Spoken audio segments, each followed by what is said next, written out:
Adam Bloss presents. C'est quoi ton plus gros flop? Wow, on part en live 24 heures là, mon gars. Eh les gars, posez le jour de demain là. Ton plus gros flop? What? Non mais c'est fini l'ère du flop, on a dit. C'est fini, on a dit depuis le début de la parce que saison. ça, moi j'ai envie d'être méta. Non, Depuis mais le début de la c'est sûr, saison, parce que- depuis les flops, moi, je suis corpo. c'est les bangers. Parce que toi, tu fais des petites blagues, là, tu fais tes flops, apparemment, vous avez un petit délire. Non. T'as rien écouté de mon putain d'album. Si, je l'ai écouté. T'as rien écouté de mon Bosse-lui une putain question, d'album. bosse-lui une question, Si, on va le fumer. Si, ce mec. je l'ai écouté. Bosse-lui une question. J'ai écouté.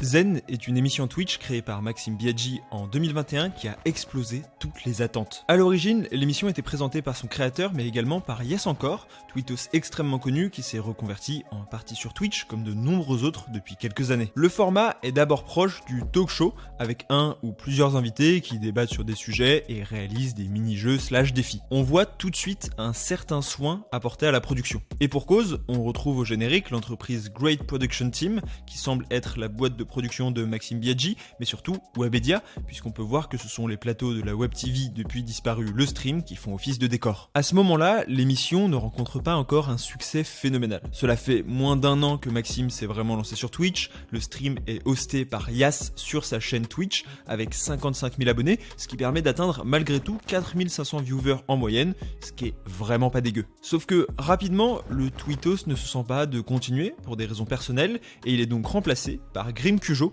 également connu sur Twitter, mais qui n'avait pas encore une grosse notoriété sur Twitch. Et là, rapidement, une forme d'emballement commence, notamment grâce aux invités. Si le live avec Luciole plafonne à un très honorable 1,5 000 viewers, d'autres, comme avec Billy en décembre 2021, permettent de tutoyer les 9000 viewers en moyenne et à la chaîne de Maxime, qui host désormais les lives, de doubler son nombre d'abonnés, passant de 10 000 à 20 000. Mais c'est un an plus tard, en septembre 2022, que l'émission prend une autre dimension. Le plateau change et met de côté l'ambiance talk show pour proposer une atmosphère beaucoup plus proche des late shows américains, ce qui est assez inédit sur Twitch. Cela permet de donner une véritable identité à l'émission qui va aussi prendre un tournant dans son contenu avec un seul invité qui répondra à des questions sur sa vie et sa carrière, le tout parsemé de défis et d'happenings comme n'importe quel late show. Dès la première émission, la barre est mise très haute avec Big Flo en invité, puis Cyprien et d'autres pointures du monde de la création web suivront. Les records de viewers sont battus à chaque émission avec les replays YouTube qui atteignent rapidement le million de vues, même en moins de 24 heures pour le dernier avec Squeezie. Parce que cette saison s'est achevée la semaine dernière en direct du Zénith de Paris qui a été sold out en seulement quelques secondes. D'ailleurs, je trouve le parallèle intéressant entre le Zénith de Zen et le Zapping Amazing. On y retrouve également des sketchs un peu loufoques, un peu absurdes, mais Zen a beaucoup mieux géré ça, notamment, et je le soulignais en problème pour le Zapping Amazing, sur l'interaction avec le public par exemple, le moment où Maxime dit présenter les parents de Grim Cujo et qu'en fait il y a 3 pères qui se lèvent, ou même au moment de la question du viewers où Grim va aller se mettre au milieu du public, grimé en une fausse personne pour poser une question. Et également sur la gestion de la scène, on voit qu'il y a vraiment un travail qui a été fait sur la mise en scène. C'est pas juste une accumulation de sketchs sur un plateau qui aurait pu être tout à fait normal. Notamment, je pense à la séquence où on voit Théorus faire un stream parallèle en même temps que Zen et où Maxime va venir les empêcher de le faire. Là, on voit qu'il y a vraiment une idée de scénographie. La dernière émission était donc avec Squeezie et a affiché 160 000 viewers en moyenne. Intéressant de noter aussi que Webedia a même communiqué sur les parts d'audience comme pour la télévision. Zen aurait alors obtenu 33% de parts d'audience en France. Donc un tiers des personnes regardant un stream français lundi soir regardaient Zen. Les moyens ont donc considérablement augmenté au fil de la saison avec une multitude de sponsors qui sont venus se greffer au phénomène. Mais alors, comment expliquer cette explosion quasi soudaine pour Grim et Maxime et leur émission pourtant complètement inconnue du grand public il y a de ça 1 an et demi? Et surtout, comment une émission qui a fait du flop son cheval de bataille a-t-elle pu aussi bien réussir? Je pense qu'une partie du succès de l'émission, et c'est assez logique, repose sur les présentateurs. Premièrement, car étant des figures peu connues du public, ils permettent plus facilement à l'audience de s'attacher. En fait, je vois dans Zen une forme de revanche des outsiders losers. Et je dis ça vraiment positivement. Maxime Biaggi a visiblement commencé les vidéos en 2013 sous le pseudo de Gotrack20 et faisait du Minecraft. Sauf qu'à ce moment-là, c'est pas Sifano, il est complètement inconnu. Il passe ensuite dans les 12 coups de midi lors d'une apparition remarquée pour son origine corse. Mais c'est seulement en 2019-2020 qu'il décide vraiment de se lancer sur les réseaux sociaux. Et les vidéos qu'ils font connaître le mettent rapidement en scène dans des personnages de losers. Sa parodie de JP Fanguin fait le tour de l'internet francophone, tout comme sa story avec le gel hydroalcoolique et Mr V. De son côté, Grim est un tweetos membre de la Cacabox, qui est un espèce de collectif de jeunes créateurs sur internet qui faisait déjà donc quelques streams. Pour autant, son contenu restait avant tout destiné à une niche et si son compte Twitter comptait déjà des centaines de milliers d'abonnés, son visage n'était pas spécialement connu. Quand il arrive, il est clairement présenté comme un outsider avec un running gag autour du fait que sa présence gâche complètement l'émission. Grim dit une phrase, tu vas voir. Salut tout le monde, ça va? J'espère que vous allez bien. Vous êtes des boss dans le chat. Alors oui, c'est insoutenable. Oui, c'est chiant. Oui, on n'a pas envie de le voir. C'est long. Mais dommage, c'est pas lui. On a fait le maximum pour effectivement que Grim ne soit pas là.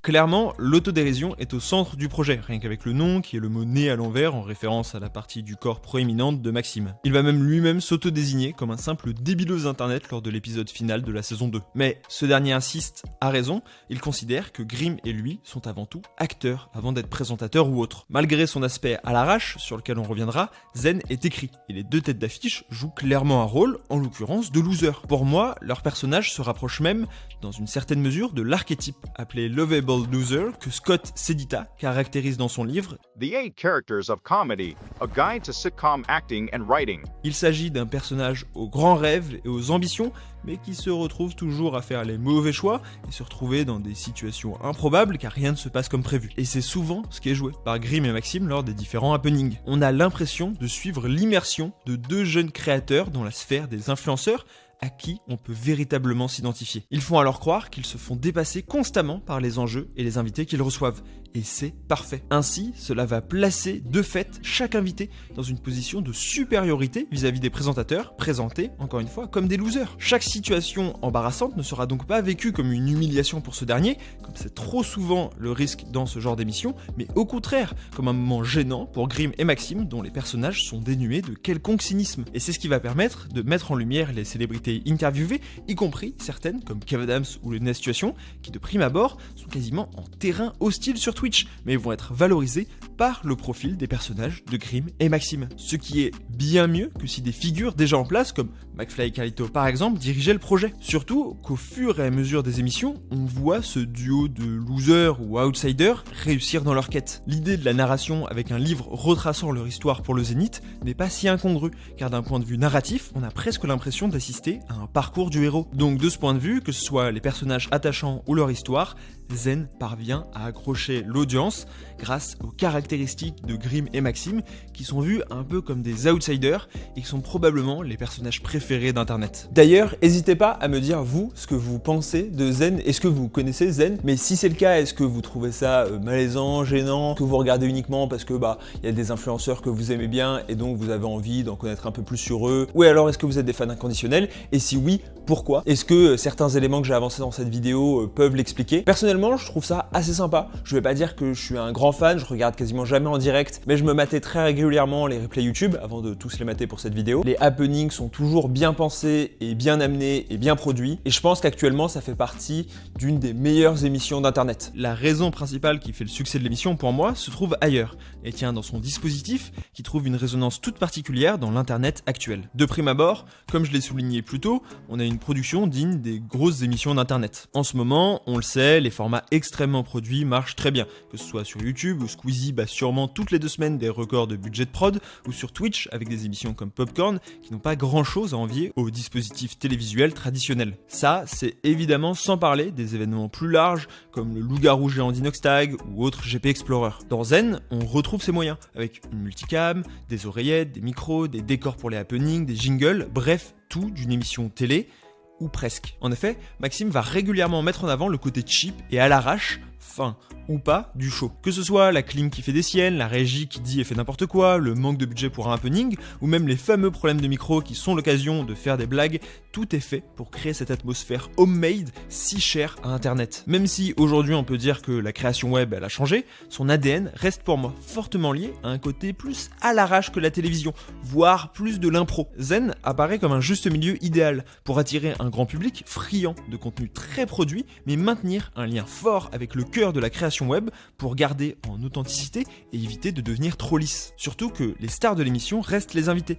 qui sont pour la plupart issus de ce milieu et qui ont pour une fois l'occasion de vraiment s'exprimer sur le sujet ou de développer des réflexions intéressantes sur le domaine, loin des caricatures et des médias traditionnels ou de leur rythme effréné sur leur compte personnel. Kev Adams a pu répondre à ses détracteurs, Lena Situation a pu parler des vagues de haine qu'elle recevait, et même Squeezie a pu parler de ses futurs projets et de la mode de la surproduction sur YouTube. Et personnellement, c'est le truc qui me plaît le plus dans cette émission Zen, c'est que dans un univers YouTube et Twitch où tout est surproduit, et bon bah moi je suis un peu un puriste et j'avoue que j'ai rien contre hein, si jamais il y a des youtubeurs qui veulent se mettre à produire des vidéos avec plusieurs millions d'euros de budget, bah why not? J'aime bien ce côté un petit peu fait à l'arrache, même si c'est pas le cas, qui nous permet beaucoup plus de nous projeter dans le contenu qui est proposé et dans les personnages qui apparaissent à l'écran. Et pour moi, c'est beaucoup plus facile de s'identifier à Grim ou à Maxime qu'à n'importe quel invité dans une grosse vidéo de Squeezie cette année, bah parce qu'on les sent plus proches de nous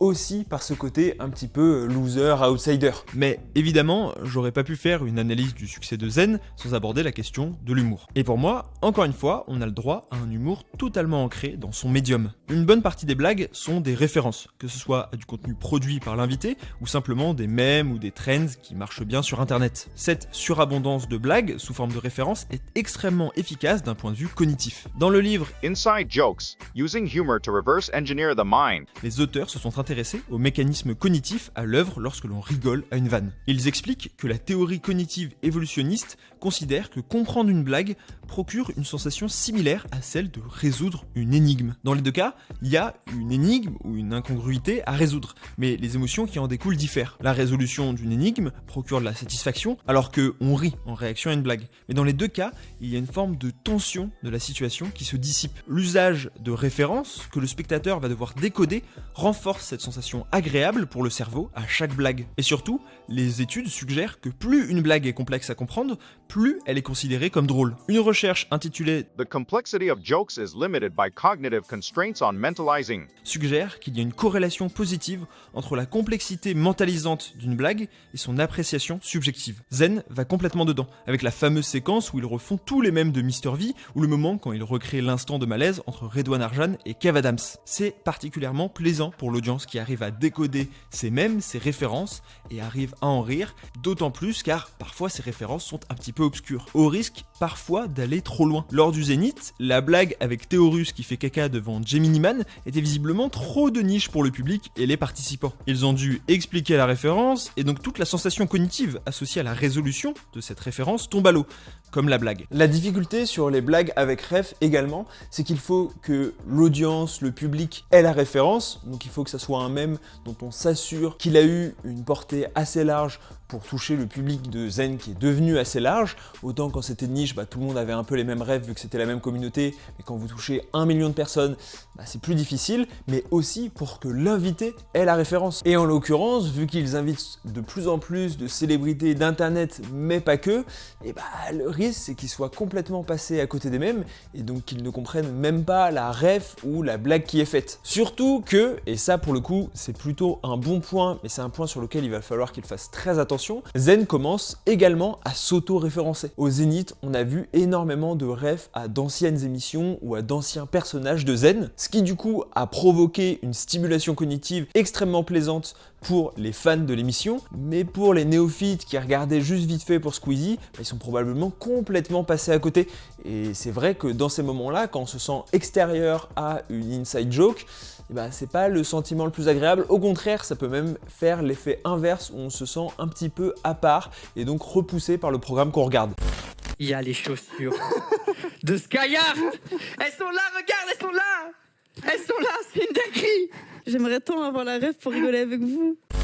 D'ailleurs, le fait que les références soient quasiment systématiquement des mèmes ou issues d'internet montre qu'il s'agit d'un média mûr qui est capable de s'auto-référencer et qui a donc atteint un nouveau niveau. Alors, pour moi, Zen représente parfaitement la citation et la pensée de Marshall McLuhan, dont on parle souvent ici, qui dit que le message, c'est le médium. À savoir que, au-delà même de tous les messages que peuvent corroborer un contenu, ce qui compte au final, c'est le média avec lequel il le fait. Le message de l'émission est compris par les internautes, car il embrasse les codes et les normes du médium, et son message est donc directement relié à ce dernier. Cela va même plus loin, pour moi, avec une forme de célébration de cette culture internet que je vous ai tant rabâché ces dernières semaines. Et ça, c'est une des clés majeures de son succès. Surtout, l'esprit internet de Zen se prolonge dans ce qu'ils appellent eux-mêmes le flop, et dont ils semblaient vouloir devenir un peu le porte-étendard. On a donc plusieurs séquences qui jouent sur le malaise entre les présentateurs et l'invité suite à un flop d'une blague ou d'une séquence pour provoquer le rire. C'est de la cringe comedy. Et je sais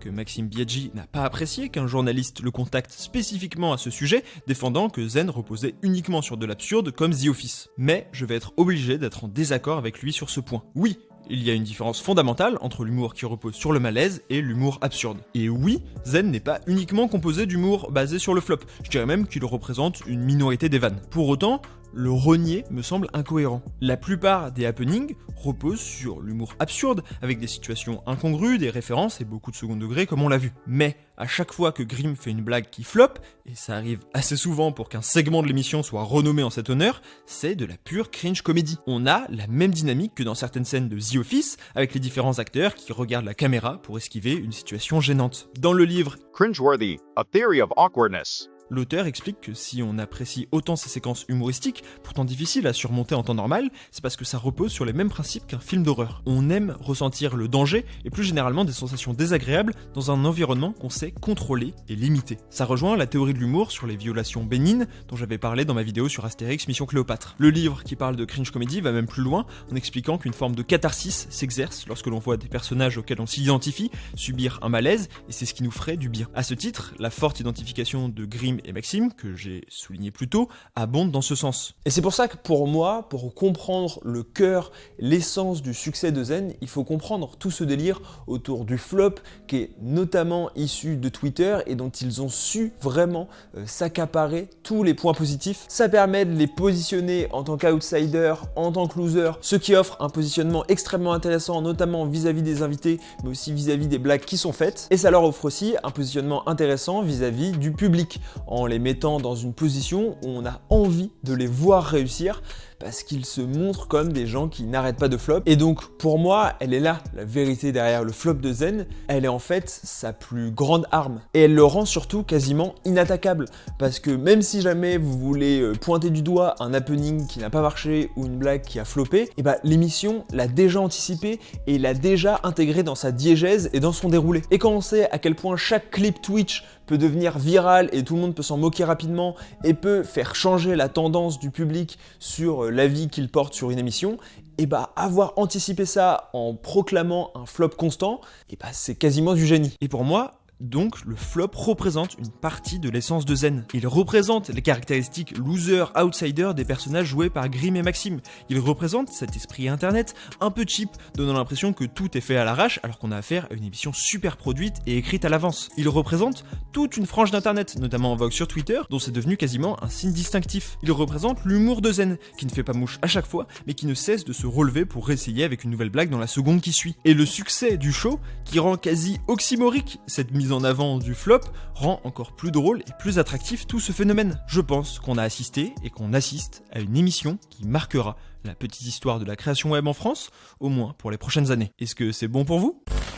If you enjoyed this video, you might like this one about the problem with the hate of influencers. You just have to click on it. I'm sure you won't be disappointed. See you soon.